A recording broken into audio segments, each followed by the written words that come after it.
Hello to all my people of Mensajes para ti. Today, I want to tell you a story about a guy who lived through some things in college that marked him for life. This story is called My Life in College, and this story goes like this. My life in college.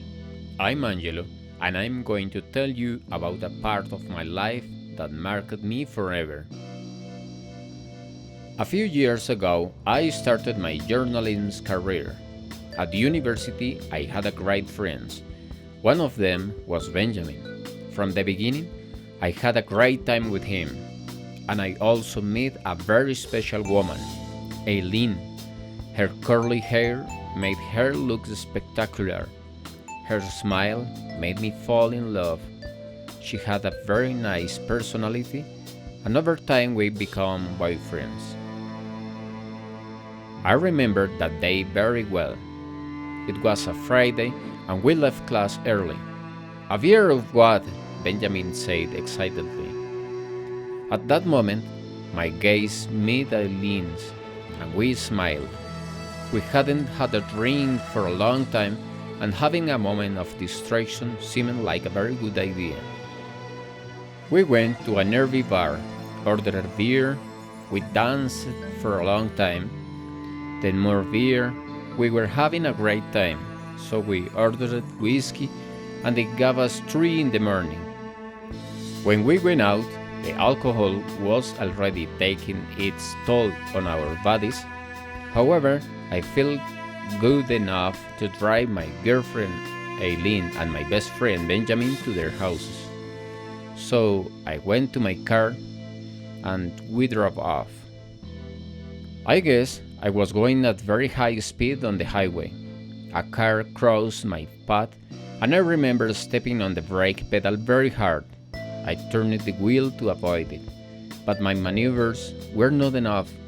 I remembered that night until then. I heard the voice of Aileen and Benjamin. I thought I was in a dream, but I didn't see anything. I just listened to them. Sometimes I heard the voice of my parents and I recognized that of some friends, but I didn't see anything. I couldn't move either. At last, I could open my eyes. The first thing I saw was Aileen sleeping in a chair next to me. She had on a large jacket. It was not hers, but I had seen it somewhere. I heard a door open. I slowly turned my head and I remembered whose jacket it was. Benjamin brought two steaming cups, left them on a table, and woke up Aileen by touching her back. She raised her head. She looked really exhausted.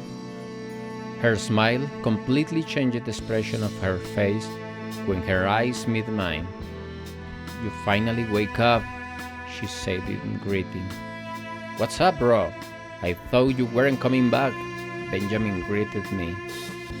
"Where am I?" I asked, completely disoriented. They told me everything that happened. I couldn't believe it. I was really alive by a miracle. It was a lot of information for that moment, and I started to feel bad. So they left, and we agreed that they would come back the next day. In the morning, I woke up and was completely alone. I had to go to the bathroom, and it felt good to do it by myself. It was going to be a little slow, but I trusted my strength. So I got up and walked to the bathroom. When I was going leaving, I realized that the door to my room was open. From there, I could see Aileen and Benjamin in the hallway, too affectionate. A moment later, I saw that she was giving him a kiss. I could not contain my anger and threw the door as hard as I could, and I walked faster than before to my bed. I was getting into it when the two of them entered. "I never want to see you again. Get out of here," I said, very upset. They fearfully approached the bed, slowly trying to explain something that had no other explanation than the obvious one. Very exhausted and in pain, I asked them to leave again, and they did not want to. At that moment, the doctor and a nurse entered the room, seeing my state, and they took them out. The doctor gave me a pill with a glass of water. I took it and asked him what it was, and he told me that it was a pain reliever, that I was very upset and that could worsen my health. I asked him to leave me alone. I did not want to see anyone, and I did. I rolled up in my bed, trying to bear my pain of my soul, and I was crying for a while until I fell asleep. After a while, I woke up and my parents were there. I was very happy to see them. I needed someone with whom to feel supported. I told them what happened. I was crying for a while. That helped me vent and I already felt a little better. The following days I saw my parents, some relatives and friends who came to see me. That helped me a lot to lift my spirits. Fortunately, I did not see the new couple again. It was time to go home. I wanted to go to my apartment, but my parents would not let me. They insisted that I stay with them, at least until I recovered well, and I did. In those days, the school semester was over. I missed a lot of classes and couldn't take my exams, so I thought about repeating the semester after vacation. During that break, I helped my mother with her passion for gardening. Having contact with nature helped me a lot to breathe, clear my mind, and heal all my wounds. I fully recovered. It was time to go back to my apartment and resume my studies. I settled down again. I went to the university to make my restatement to it, and a few days later, I began to go to study. Again, I had to adjust to my new classmates, but it wasn't as difficult as when I got to the first semester. One day, I was walking through one of the corridors with a college. I saw Eileen and my heart skipped a bit. When we passed each other, we just looked at each other, but there was not a single word. "Are you okay?" asked my partner worriedly. "It's nothing. Keep telling me." I wanted to avoid the subject of her as soon as I could.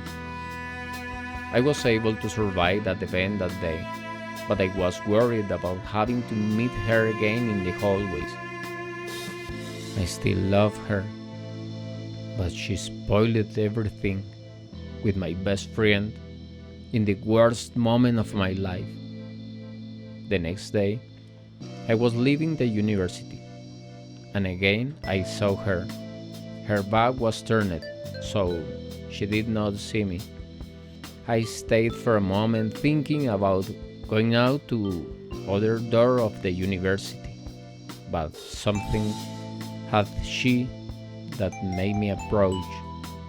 When I saw her face, she was crying. Next to her was another girl trying to calm her down. "Will you leave us alone for a moment?" Eileen said, looking at her friend. "I'm going to be in the cafeteria in case you need something," she answered. Eileen tried to smile and then was completely silent. I expected her to tell me something. I knew it was serious. "I'm pregnant with Benjamin," she told me. I felt that the world was splitting me in two. I thought I was going to lose my balance. I could not bear that, so I tried to leave, but she crying begs me, "Please don't leave me, not now." Her words reached the depths of my being. I could not leave her alone. The very miserable left me. I have been looking for him for a week and he doesn't appear. I took out my mobile. I dialed him and indeed, it was off. Eileen continued trying. My father says that I am ashamed to him. Every day he hits me and reproaches me for what I did. He kicked me out of the house and I have nowhere to go. His tears did not let her continue. It broke my soul seeing her like this. I hugged her and cried with her. A little calmer, I whispered, I have a big bed. I think we can fit the three of us there. I hope you like this story. Like this video, subscribe to this channel to see more videos. See you again in another mensaje para ti.